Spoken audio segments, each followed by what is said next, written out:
It's a question as old as time, proposed on Reddit, Facebook, and every 3D printing forum imaginable. Have you tried drying your filament? You tried drying your filament? Did you dry your filament though? Is your filament wet?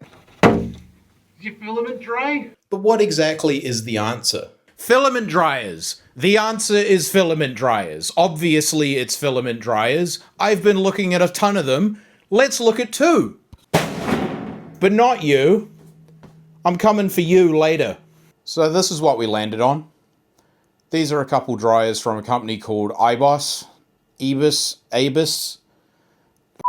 Random name generator go.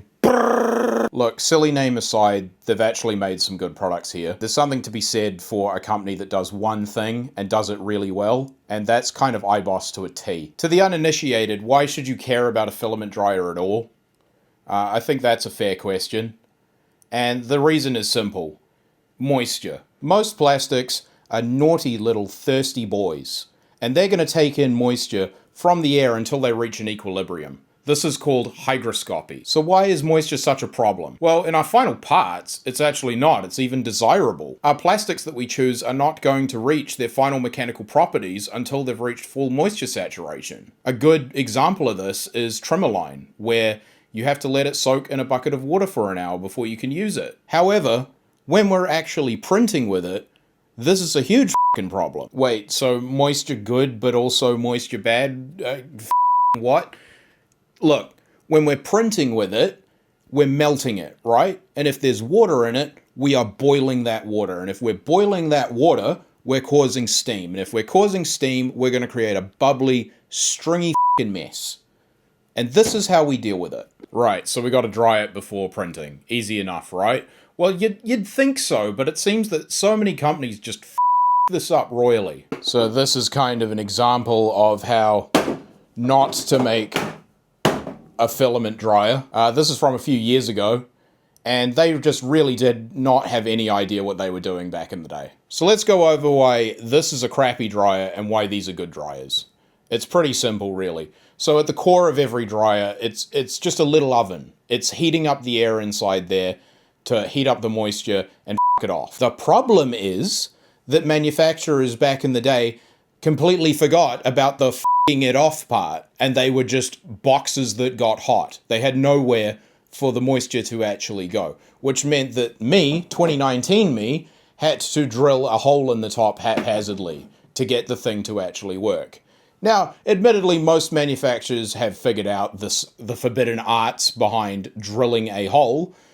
However, some drill holes better than others. You might have seen it in Bamboo's own advertising recently, heating is not drying. And while that is a hilariously reductive statement, it's also true. Ventilation and heating. It's a 2-component process. Right, so what makes these boxes that get hot a little bit different from other boxes that get hot, and why are they worth your money? Well, let's have a look. This is the Polyphemus. This is the Ease Dry. Let's start with the cheap one first. Right, so the Ease Dry.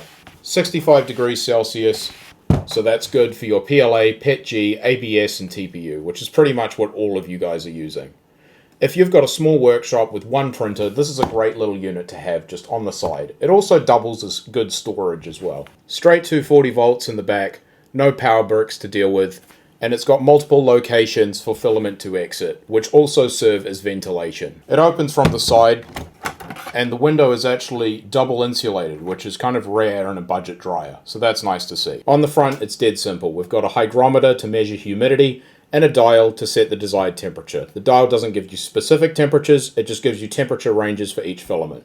If I were to critique anything here, I would say this really could do with an actual temperature monitor, but for your basic stuff in a basic workshop, this is absolutely workable. Right, so let's look at the shiny flagship one. So this is the Polyphemus.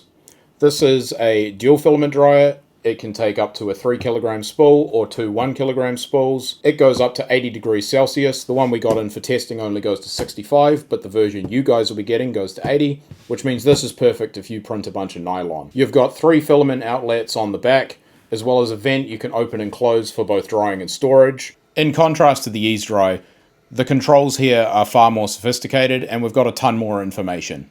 So far, none of this is particularly different compared to anything else you can buy on the market. However, this one has one killer feature that nobody else has. It spins!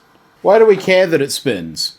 Well, the fact that it spins means that you don't get hot spots. It means that the filament dries evenly, and you don't have to come down here every hour to rotate the spool yourself.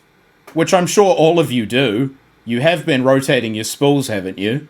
You been rotating your spools, mate? Huh? You better have been. Because if I find out, I'm coming to your f***ing house. The rotating of the spools has made a noticeable difference to how fast my filament dries. I print a ton of carbon fiber PETG for my own personal use, which just might be about the naughtiest filament there is out there. I don't know what the f*** it is about carbon fiber PETG, but it is just a thirsty, thirsty boy. And this dries an entire spool of it in like 3 hours. So a lot of you might have been hoping for numbers, comparisons, etc. Unfortunately, I just don't have the budget to buy that kind of equipment. However, I'm going to put links in the description to people who have actually done that work, and you can see how it stacks up against the competition. It does pretty well. Yeah, you like those fucking numbers, don't you, you fucking nerds? So yeah, that's pretty much it. We think they're pretty good. We think that you'll like them. Buy them. Or don't. I'm not your mum. Although I do have her on speed dial, and we are very disappointed in you. So what did you reckon? Let us know in the comments which one would work best for you. And don't forget to subscribe. And join our Discord, where you can personally tell me how I'm fat and wrong. Anyway, until next time, thanks for watching MindKits. Now f*** off out of my workshop.